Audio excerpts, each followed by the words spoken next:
Então, boa noite de novo. Queria agradecer primeiro ao cabra lá de cima pela oportunidade de estar aqui nessa noite. Já faz algum tempo que eu frequento e trabalho aqui na casa. Essa é a primeira oportunidade que eu tenho de compartilhar uma palestra com vocês. E agradecer a Janiele e a Marineuza, aos nossos irmãos trabalhadores espirituais desta casa também, que é uma escola. E aqui nós estamos juntos para aprendermos mais um pouco da palavra do que aquele barbudinho que viveu há 2000 anos deixou de exemplo para a gente. O tema da nossa palestra, o título é Minha Doença é Minha Cura. Uma visão espírita das nossas aflições. E quando eu digo nossa palestra, é porque essa palestra não é só minha. Essa palestra é de todos vocês, é para todos vocês. E com certeza eu fui e estou sendo ajudado a compartilhar estas palavras com vocês. Seja com os irmãos trabalhadores da área de estudo dessa casa, que nós sabemos que aqui tem muitos cursos do aprendizado da doutrina espírita, seja também através do meu anjo da guarda, do meu mentor espiritual. Todo mundo tem um mentor espiritual. O meu é o Manel, eu chamo ele de Manel. Eu não conheço ele não, quer dizer, não lembro dele. Mas o Chico não tinha o Emmanuel, né? Então, como eu estou muito longe do Chico ainda, eu chamo ele de Manel. Aí quando ele enche muito meu saco, eu peço, sai daqui, Zé Manel, porque tu está me perturbando muito. E aí, nós vamos falar um pouco do que diz o Evangelho segundo o Espiritismo. Nós vamos falar um pouco também do Livro dos Espíritos, de outra obra de Kardec, que é a Gênese, para a gente entender o que são essas aflições e qual seria a maneira mais leve de passarmos por elas durante nossas vidas. Essa maneira que nos ensina é a doutrina espírita, certo? E além desses mentores espirituais que ajudam a gente, eu também me baseio também no estudo de alguns filósofos para poder passar para vocês esses ensinamentos de hoje. E um desses filósofos é o autor dessa frase: a vida é o maior bafulê. Alguém sabe quem falou isso aqui? É um filósofo muito inteligente, muito conhecido aqui no Ceará. O brilhante e popular filósofo João Inácio Júnior define bafulê como tudo aquilo que gera questionamentos capazes de levar os seres humanos a importantes reflexões. E aqui nós vamos refletir algumas coisas.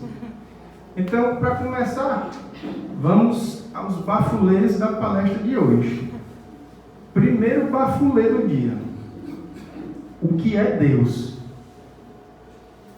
Alguém consegue responder essa pergunta? O que é Deus? Em 3 segundos, imagine o que é Deus para vocês. Em 3 segundinhos aí. Amor. O que mais? O que mais? Criador, nosso Criador. Como? Causa suprema. Olha aí, tu gostando. A minha primeira imagem de Deus é um cidadão assim, barbudo, né? Mostra inteligência. É aquele que nos salva. E também seria aquele que nos castiga quando nós erramos. Essa era a primeira imagem que eu tinha de Deus quando eu era pequeno. Depois a gente vai estudando, amadurecendo alguns conceitos, e a gente começa a entender que um barbudo que... Tá bom assim? Que um barbudinho que nos pune quando a gente não se comporta bem e que nos dá prêmios quando nós somos crianças bem comportadas, é o Papai Noel, né? Papai Noel faz isso. Será que Deus seria a essa semelhança de Papai Noel, de nos punir, de nos premiar. Então eu comecei a refletir sobre isso. E aí o que é que diz o Livro dos Espíritos na questão 1? O que é Deus? Deus é a inteligência suprema, causa primária de todas as coisas. Então Deus é o Criador de tudo. Ele é uma inteligência. Então, se é uma inteligência, nós fomos criados não por acaso. Faz sentido para vocês?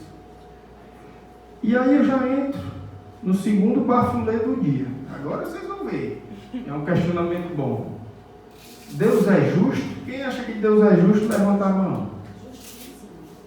Justíssimo. Será que Deus é justo mesmo? Nós que somos injustos. E quando nasce uma criancinha deficiente? Quando nós estamos todos aqui no ar-condicionado, estudando a palavra de Deus, os ensinamentos de Jesus, aí lá na África, passou um tufão num país daquele, eu esqueci até o nome, tem 1000 mortos, tem aquelas crianças extremamente desnutridas. Que Deus justo é esse?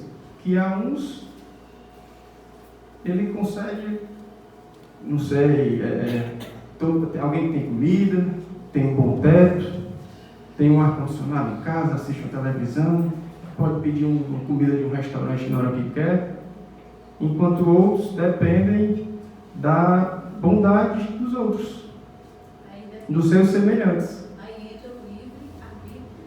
Entra o livre-arbítrio. Vamos chegar lá. Entra o livre-arbítrio. Mas será que uma criancinha... Aí alguns podem dizer, mas se acontece isso com tal pessoa é porque ela merece, porque ela errou de alguma forma. Eu digo, será que uma criancinha que nasceu já com um problema, ela errou? Não. Deu tempo de ela errar para ela ser punida de alguma forma? Que Deus é esse que a gente está dizendo que é justo?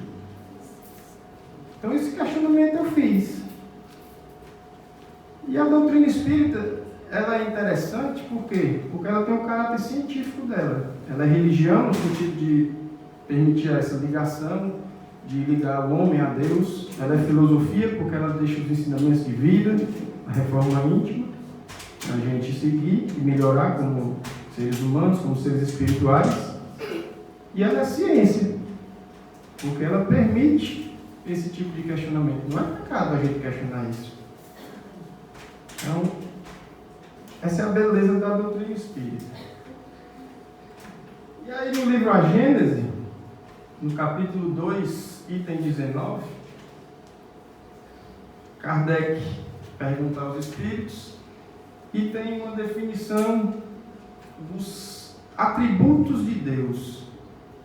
Quais são as características de Deus? Será que nós somos capazes, nesse nível espiritual que nós estamos hoje, no planeta de provas e expiação, nós somos capazes realmente de dizer isso aqui é Deus? O homem foi feito à imagem e semelhança de Deus? Será que é isso mesmo?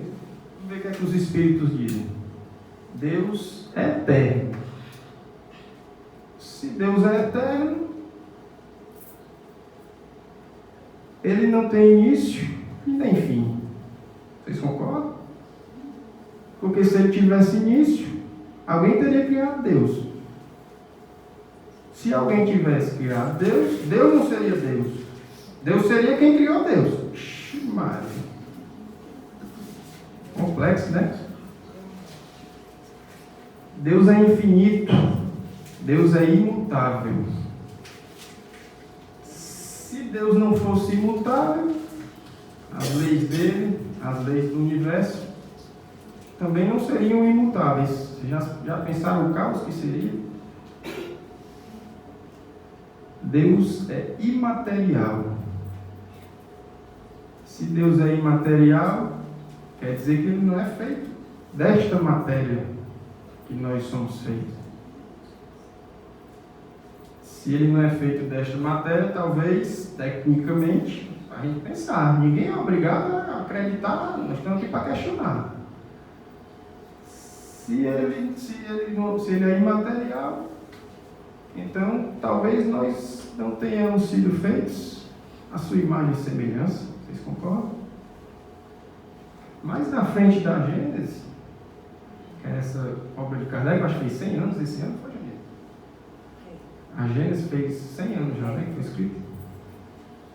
Mas na frente, os Espíritos esclarecem que falta ao homem alguns sentidos para enxergar a perfeição de Deus. Isso só é atingido, esse privilégio de enxergar a perfeição de Deus, só é dado aos espíritos já puros, porque eles já têm a consciência e outros sentidos que não esses sentidos limitados que nós, seres humanos ainda atrasados, temos. O tato, o paladar, a visão. Então a gente não consegue imaginar ainda o que realmente, como é Deus. Mas isso não quer dizer que a gente já não possa sentir e perceber a centelha de Deus em cada um de nós. O que é que Ele quer da gente? Deus é único e onipotente. Antigamente, né? Egípcios, gregos, cada um tinha um Deus diferente. Era o Deus do sol, o Deus da lua, e um Deus que ia ser bacana, que era o Baco, Deus do vinho. Isso aí eu acho que eu ia gostar de conhecer. E onipotente. Se ele é onipotente, ele tem o poder total. Porque se tivesse outro ser com poder igual ao de Deus, Deus não seria Deus. E aqui, respondendo à pergunta que eu fiz, se Deus era justo, tem dizendo, Deus é soberanamente justo e bom. Soberanamente justo e bom. E Deus é tão bom que Ele nos concedeu um instrumento de esclarecimento chamado doutrina espírita. Alguns aqui certamente não são espíritos. Quem está vindo aqui pela primeira vez aqui na casa? Levanta a mão. Bastante gente. Essa casa acolhe todo mundo, independente de religião, independente de ter religião. Essa casa aqui é uma casa acolhedora. E a gente respeita todos os credos e todas as opiniões. Aqui a gente só faz praticar realmente o bem. E aí a gente estuda. Nós, espíritas, acreditamos, estudamos e entendemos que a doutrina espírita em si, ela é uma terceira revelação que foi concedida à humanidade. A primeira teria sido Moisés, que aí Moisés veio trazer a ideia do monoteísmo e dizer que existe um Deus único. Antigamente, como eu disse, cada povo tinha o seu Deus, mas ainda eram muito instintivos. E aí depois de Moisés veio Jesus. E Jesus já veio nos ensinando que o reino de Deus não era deste mundo. Jesus resumiu tudo na máxima de amar a Deus sobre todas as coisas e ao próximo como a si mesmo. Sendo que há 2000 anos, os seres humanos nós ainda éramos muito limitados para entender a profundidade dos ensinamentos de Jesus. Tanto é que ele acabou na cruz. Aí Deus, em sua infinita bondade, na sua soberana bondade e justiça, nos manda a doutrina espírita, científica, com métodos. Isso aqui não saiu da cabeça de um cidadão do nada, não.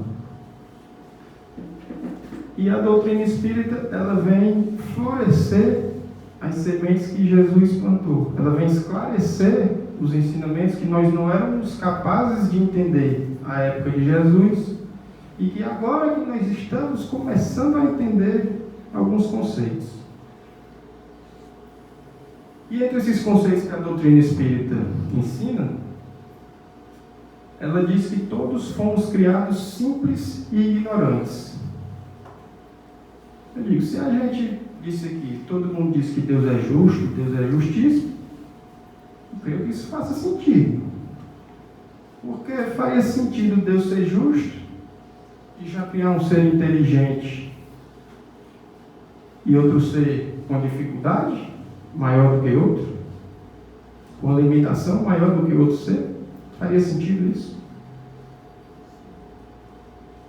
Todos somos espíritos imortais.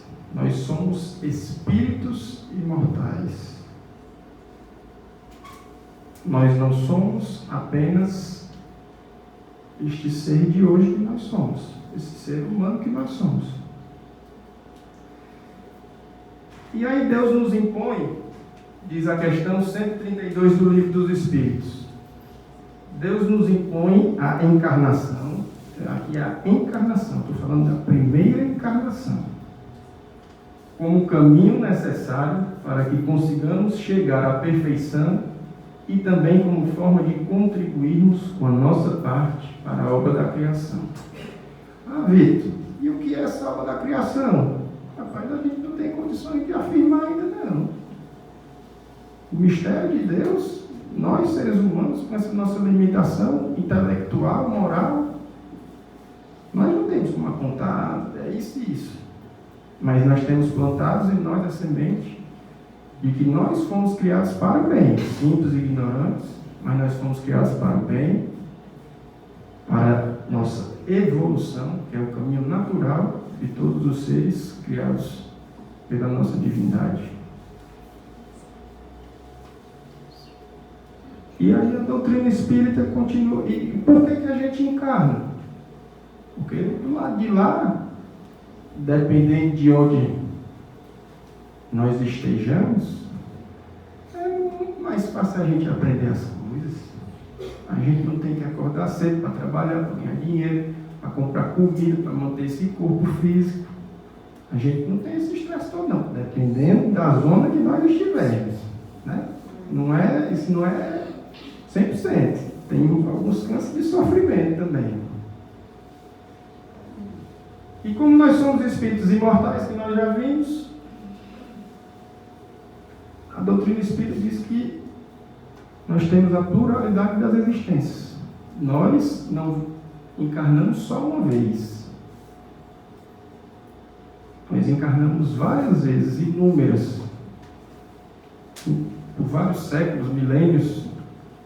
Isso aí depende de cada um. E como eu já disse, somos espíritos que possuímos um corpo físico. Nós não somos um corpo. Às vezes a gente diz assim, meu espírito está cansado. Seu espírito está cansado, não. Seu corpo está cansado. Você é espírito que possui um corpo. Vamos mudar esse conceito materialista que nós temos. Porque nós estamos aqui de passagem. E existe vida após a morte do corpo físico. Estamos temporariamente neste planeta. Aí isso quer dizer o quê? Que todos passamos pela reencarnação, que é uma das bases da doutrina espírita. Tudo da doutrina espírita é baseado na reencarnação. Mas o que é essa reencarnação? É um castigo? É uma oportunidade para a gente evoluir? Aí depende da forma e como você vê a sua reencarnação.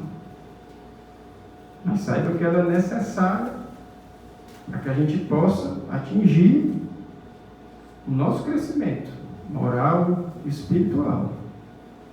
A evolução só vem com a reencarnação.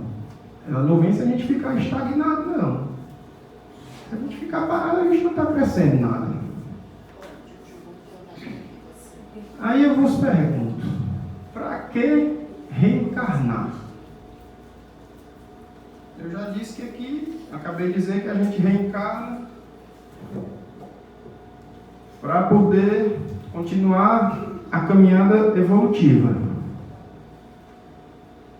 E aí na reencarnação, nas reencarnações que nós passamos, o que acontece? Nós passamos por provas, expiações, e missões.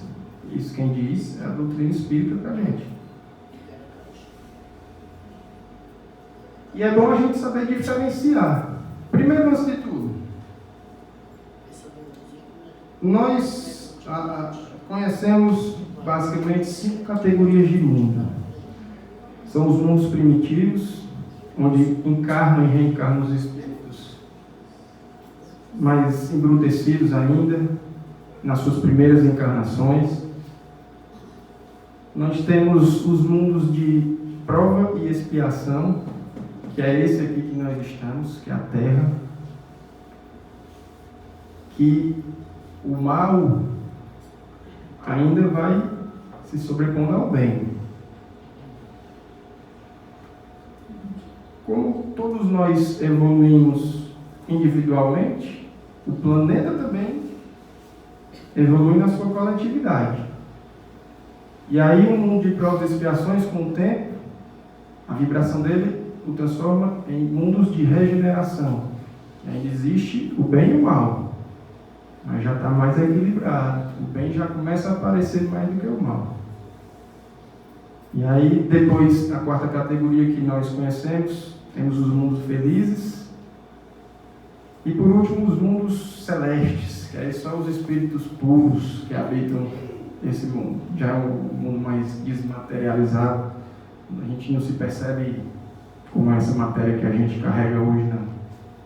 E no mundo de provas e expiações, como o nome já diz, nós passamos por provas, por expiações e missões. O que seriam essas provas? Porque às vezes a gente confunde prova com expiação, com missão. A prova, ela nada mais é do que um teste ao qual nós somos submetidos, que se nós formos aprovados nessa prova, nós vamos subir um degrauzinho mais rápido na escala evolutiva. A gente cresce mais rapidamente. E na prova, a gente tem até uma maior liberdade de escolha. Nós mesmos, antes de reencarnarmos, muitas vezes pedimos para passar por tais provas. Como exemplo, a prova da pobreza, a prova da riqueza, a prova da paciência. Essa aí eu estou lascado. Essa aí, vou dizer uma coisa, eu reconheço.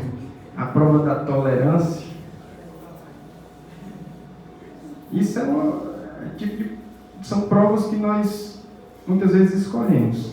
Já a expiação, ela não nos dá essa liberdade de escolha. A expiação, ela nos é imposta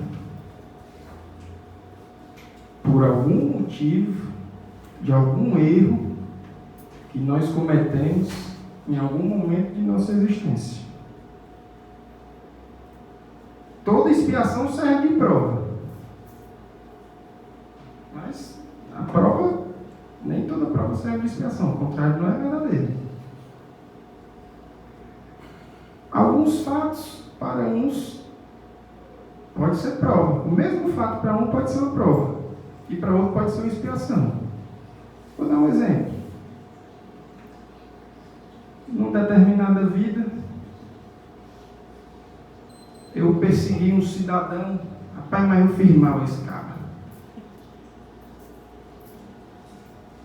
Aí, persegui tanto que o infeliz cometeu um suicídio. Já pensou? Fui tão ruim com o cara que o cara cometeu suicídio.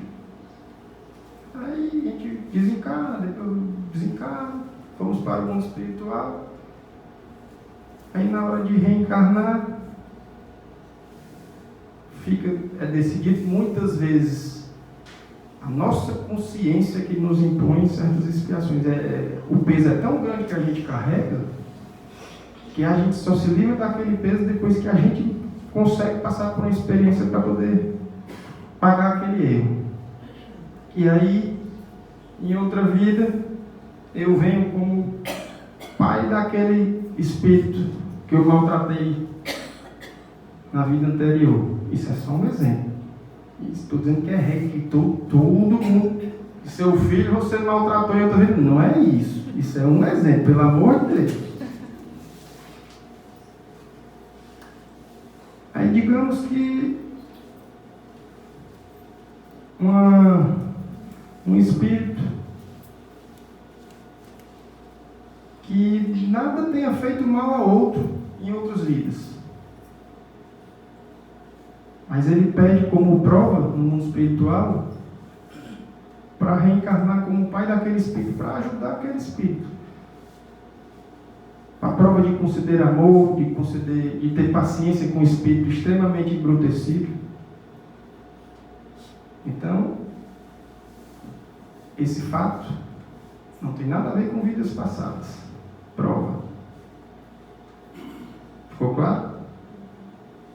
E o outro não. O fato anterior já é expiação, já está relacionado ao passado da gente, em outras existências. Cada um de nós tem a sua missãozinha. Todos nós temos as nossas pequenas missões. Melhorar o planeta é uma delas, como a gente viu. É uma missão de todo mundo. Mas grandes missões só são dadas, grandes missões, a espíritos mais elevados. Jesus Cristo, Francisco de Assis, Chico Xavier, Allan Kardec, Irmã Dulce. Porque se a gente for ver, rapaz, a gente não ia. Nós aqui, eu não sei vocês, talvez tenha um espírito muito iluminado aí nessas cadeias aí, mas eu, se fosse para cumprir a missão de Jesus hoje, eu estava longe de conseguir, viu?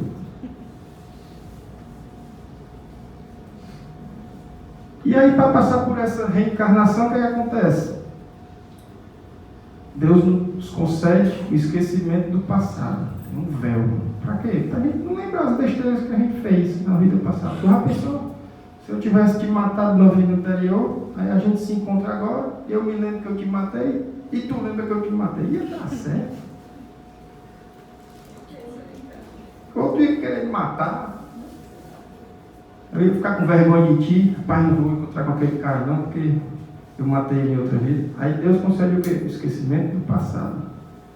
Que é para nos ajudar a cumprir os papéis que nós viemos para fazer na vida atual. E aí, muitas vezes, a gente vê a nossa vida, a nossa reencarnação, passar por muitas aflições. São muitas dificuldades. Eu digo, minha Nossa Senhora, como é que pode tanta pena numa vida só? Quem é que aguenta, né? Meus coros já estão doendo, tá bom. Aí a gente se questiona, por que a vida é tão difícil? Por que acontece isso comigo? Isso é sorte, é azar. Deus seria justo se uns tivessem só sorte, outros tivessem só azar? Faz sentido isso? É só castigo, punição? Eu vim para cá só para sofrer? É o acaso? É uma fatalidade? Aí a doutrina espírita nos esclarece que todo efeito tem a sua causa. Aí as coisas começam a variar. Rapaz, as coisas não acontecem por acaso, não. Se tu nasceu com essa dificuldade, se tu está passando por isso, por essa aflição, tu fez alguma coisa. Ou nessa vida, ou em vidas passadas. Porque tudo não é culpa da vida passada, não. Tenha calma. Aí o que são essas aflições? Só para a gente ir para frente. São as colheitas de algo que semeamos em algum momento. As causas das nossas aflições são nossas próprias atitudes. E aí, por que nós nos afligimos? Aí o Evangelho segundo o Espiritismo, no capítulo 5, ele traz a diferença das causas atuais das aflições para as causas anteriores das aflições. As causas atuais são as minhas atitudes dessa vida atual que me fazem ter alguma aflição. Vou dar um exemplo. O mau uso do dinheiro. Tem família que é cheia da grana. Aí o cara usa tudo errado. É cachaça, forró e só. Não é outra coisa não. É só cachaça e forró, torra o dinheiro todinho. Aí pronto. Ah, meu Deus, estou pobre. Aí passa fome. Quem foi que procurou aquilo? Foi aquele cidadão, aquele espírito, não foi? Esse caso, tem alguma coisa a ver com a vida passada dele? Não. Mas também existem casos, por exemplo, o cara é pô de rico, guarda dinheiro debaixo do colchão. Do nada vem um incêndio, queima tudo. Ali não é possível, é muito azar. É azar? Será que é azar? Talvez seja uma prova que ele tem que passar.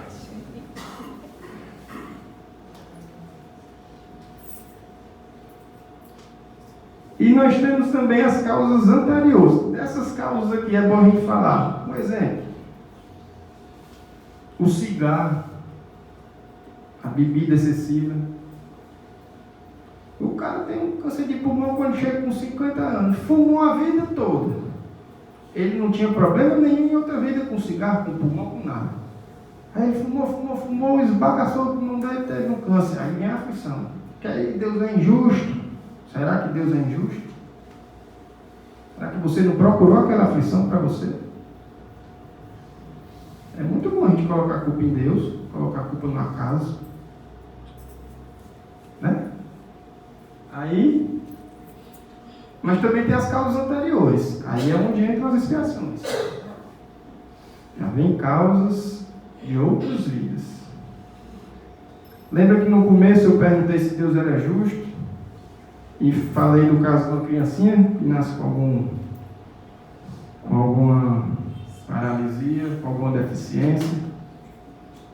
Rapaz, o cara nasce 100%, sem nenhum probleminha, sem nada. E tem outra criança que nasce com síndrome de Down. Isso é só um exemplo, qualquer problema. Que Deus é esse? Deus, poxa, foi o que essa criança fez? Aí tem criancinha que desencarna com 5 anos de idade. O que foi que houve? Do nada a criança morreu, pegou uma doença, uma leucemia, com 5 anos já. Mas que coisa absurda. Que Deus justo é esse que a gente diz que é justo? E as causas anteriores às aflições, elas nos dão os exemplos de que Deus não é injusto. Alguma coisa, algum ato, aquele espírito praticou em algum momento das existências que ele teve, ou nesse planeta ou em outros, que fazem que ele tenha a necessidade de reencarnar daquela forma. Nas obras espíritas a gente vê às vezes exemplos. Um cara sanguinário, foi sanguinário, matou muita gente numa vida, não sabia o que era o amor, só fez o mal. Aí em outra vida ele vem com a deficiência mental. Que aí ele não vai lembrar de nada do que ele fez, seria muito pesado para ele. Por afinidade, os espíritos que ele causou mal não vão conseguir identificá-lo. Ele vai depender do cuidado total de alguém. Alguém vai ter que despender amor para esse espírito durante a vida toda. Talvez isso, mais na frente, quando ele desencarnar, desperte nele algum sentimento de gratidão. E aí ele vai se melhorando de pouquinho em pouquinho.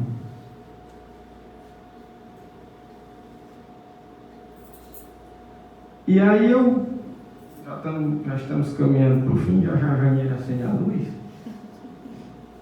E aí a gente chega no título da palestra. Minha doença é minha cura. Aparentemente, as doenças que nós passamos são grandes sofrimentos. Não é fácil você passar por um câncer. Tem um parente que desencarnou por causa de um câncer, tem um problema cardíaco, ou qualquer outro tipo de problema. Não é fácil.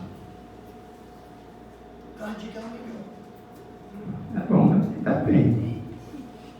Depende se escapar, como escapei. A forma como vemos os desafios evita ou diminui a nossa aflição. Presta atenção. A gente achar que tudo é injusto, que foi o acaso, ficar se maldizendo, só reclamando da vida, nossa aflição aumenta. Um estudo e entendimento da lei de causa e efeito, a gente entende que a justiça divina nos ensina que cada efeito tem uma causa. Então, nada que acontece na vida da gente é por acaso. Ou a gente procurou nessa vida, por algum tipo de nós, ou a gente procurou em vidas passadas. E aí, a gente pode começar a ver, por mais que não seja fácil, a doença como uma oportunidade de depuração, como um caminho para a evolução. E aqui eu vou abrir um parênteses, que eu tenho 5 minutinhos ainda. Tem mais de 5, tem 7, não assinalo não. Eu vou abrir um parêntese, que eu passei de 3 anos para cá por alguns desafios que me despertaram a vontade de estar compartilhando esse tema com vocês. Eu nasci com uma formaçãozinha numa válvula cardíaca. Aí, em alguns momentos, quando eu era menorzinho, eu digo, por que só eu? Sacanagem. Por que eu não posso ser da seleção de futebol do colégio? Porque isso é ruim, joga nada. Não, eu jogava mais ou menos alguma coisa. Mas não podia correr demais. Por que só eu? Saía com a turma, tem até uns primos ali que vou dizer uma coisa. Aí a turma, até 7 horas da manhã na farra. Aí eu digo, não, 7 horas eu não posso não acompanhar esse povo não, eu tenho que parar de beber às 5. Aí eu parar às 5 horas da manhã, que era para poder me cuidar. Calma, dona Madeira, calma. Briga comigo não, é uma piada, calma. Calma, senhora. Aí chegou uma hora que eu tive que fazer a cirurgia. E beleza, vamos encarar. Fiz cirurgia espiritual para me preparar psicologicamente. Aí fui pro corte. Graças a Deus, tive todo o apoio espiritual, um apoio material da minha família que está aqui. Meu padrasto e meu pai também que ajudaram um bocado. Aí fiz a primeira cirurgia. Acordei. Assim que eu acordo, eu digo, eu tô aonde? Estava meio doido ainda da anestesia. Onde é que eu tô? Estou no céu. Eu morri. Eu estou vivo. Aí, se não, você está vivo. Eu digo, beleza. Mas eu vou dizer uma coisa para você, mas doeu essa primeira cirurgia, viu? Era tanta dor, eu reclamava de tanto. Aí digo, eita. Aí hoje eu tenho consciência disso. Será que naquela oportunidade, a minha prova da paciência e da resignação, eu fiz uma prova boa? Ou se eu reprovaria se fosse hoje, daquela maneira como eu agi? Aí, 2 anos depois, tudo normal, aparentemente. Aí tem uma dor de garganta. Antibiótico, beleza. Quando foi com 5 dias depois, voltou a febre. Eu digo, já é isso. Vim aqui para Fortaleza. Endocardite na válvula e no tubo que eu tinha botado no peito. Viu que você tem que operar tudo de novo. Mas essa cirurgia é muito mais arriscada e maior do que a primeira. Eu digo, é mesmo? Me deu um Rivotril aí. O médico deu um Rivotril de 8 horas, eu aguentei. Eu digo, remédio, doutor, que eu não aguento não. Aí eu me lembro até que o Newton, que já palestrou aqui, ele psicografou umas cartas lá na Itália, e eu ainda meio lombrado com os remédios que o médico tinha me dado. Aí do nada abre a porta do quarto do hospital. Entra o Nilton. Eu digo, lascou, morri, em vez de pegar a cara. Eu digo, não acredito. Vixe, vai buscar a cara. Será que eu morri, não me toquei ainda? Porque assim, eles são pessoas muito generosas, eu não tenho tanto contato, assim, tanta intimidade, jamais esperaria. Eu conheci a irmã dele, ela estava lá ajudando e tudo. Eu digo, eita, lascou. Enfim, fui para São Paulo de UTI aérea, vai para o lado de lá. Aí uma coisa que ajudou muito, as preces de todos vocês, até de gente que eu nem conheço. Mas ajudou tanto, era tanta luz brilhando nesse centro cirúrgico. Aí teve um momento que eu parei de mentalizar, ele tá bom, negão. Senão o médico não vai enxergar nada, vai cortar no canto errado. Aí você acaba me lascando, tá bom, chega de rezar, tá bom demais. A rezar bom vai dar certo. Aí quando foi, acordei na segunda cirurgia, aí mesma coisa. Já que eu morri ou estou vivo? Tá vivo, que obrigado, show de bola. Aí quando foi nessa segunda recuperação, já foi totalmente diferente. Eu comecei já agradecendo cada dor que eu tinha sentido, que eu estava sentindo e que eu ia sentir. Digo, muito obrigado, se eu estou passando por isso é porque eu mereço, de uma forma ou de outra. Eu sei que o fato de eu ter nascido com um problema no coração vem de alguma besteira que eu fiz no passado. Algo me diz que eu devo ter sido um suicida ou algo do tipo. Ou então arrasei muitos corações das mulheres. Estou brincando, meu amor. Tem calma, brincadeira. Aí eu tive que vir com um negócio que era para poder perceber. Aí. Vai apertar. Morrendo dessa luz. Chega já o Raul Gil aqui com um banquinho e bota para fora. Aí. Agora, nessa segunda cirurgia, a causa dela eu não sei. Talvez tivesse programado, realmente, para eu passar por uma segunda cirurgia. Né? Talvez tivesse, eu não tenho como saber. Mas eu estava extremamente estressado antes da cirurgia. Comendo rumo de bagulho, chocolate, Coca-Cola. Um desmantelo medonho, como a gente diz lá no Xará. Aí, a imunidade baixa. Aí uma dorzinha de garganta, a bactéria vai para o coração.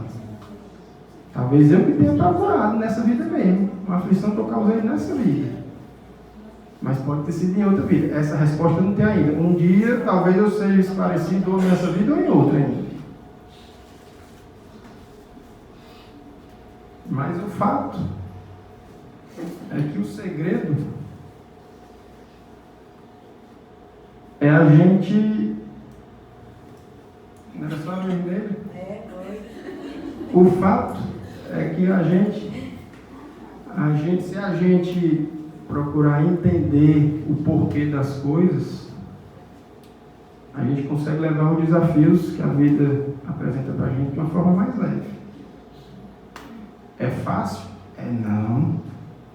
Tem hora que a gente se desespera, pode ser espírita, ateu, macumbeiro, o que você achar o que for. Tem hora que a gente se desespera. Agora mesmo, há uns 20 dias eu andei me desesperando, porque eu peguei uma diarreiazinha, mas fiquei morrendo de medo de a bactéria ir para o coração de novo, aí chorar, pegar. Minha Nossa Senhora, tudo de novo na doença. Como é que pode? Aí o Manel vem no ouvido, deixe ser sem fé, acaba sem fé. Eu digo, não, meu amigo, não é assim não.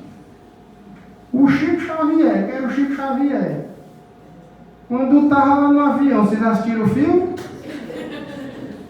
O Chico lá no avião, o avião começou a balançar, uma turbulência gigante. Aí o Chico começa a gritar, minha Nossa Senhora, me acuda, pelo amor de Deus, nós vamos morrer. Aí o Emmanuel aparece para ele, ei, cabo sem vergonha, morra com dignidade, cadê sua fé? Tem no filme, essa cena. Não nestes termos, né? Mas tem. Aí eu me lembro que o Chico, que era o Chico, também se desesperou. Por que eu não posso me desesperar um pouquinho? Posso também, nós somos seres humanos, nós somos falhos. Mas cada um é. Sim, lógico. Mas aí, para a gente finalizar, a dica que eu dou para vocês é essa. Se agora algum de vocês estiver passando por algum problema de saúde mais grave, ou tiver alguém na família, procure não se revoltar. Sofrer, todo mundo sofre. Ninguém quer morrer, ninguém quer sentir dor. É o nosso instinto de conservação. Isso a doutrina espírita também nos ensina, nos estudos. Procure entender e se resignar. Isso não quer dizer que você vai só sofrer e esperar a morte chegar, não. Você vai se cuidar, vai se tratar, vai fazer um tratamento médico aqui com remédios aqui na terra, vai fazer tratamento espiritual se você acreditar. Mas não se revolte, não. Porque quando a gente se revolta, a nossa expiação aumenta. A gente começa a acumular mais débitos das nossas aflições, que já são até grandes, ficam maiores ainda. E aqui eu queria encerrar, agradecer a todos vocês, ao meu anjo da guarda, aos espíritos oradores dessa casa que me ajudaram, que eu não sabia se eu ia falar rápido demais, mas já estou 8h25, está no tempo bom. E eu desejo a todos vocês paz e bem. E meu amigo Inácio também agradece a atenção de todos vocês. Obrigado.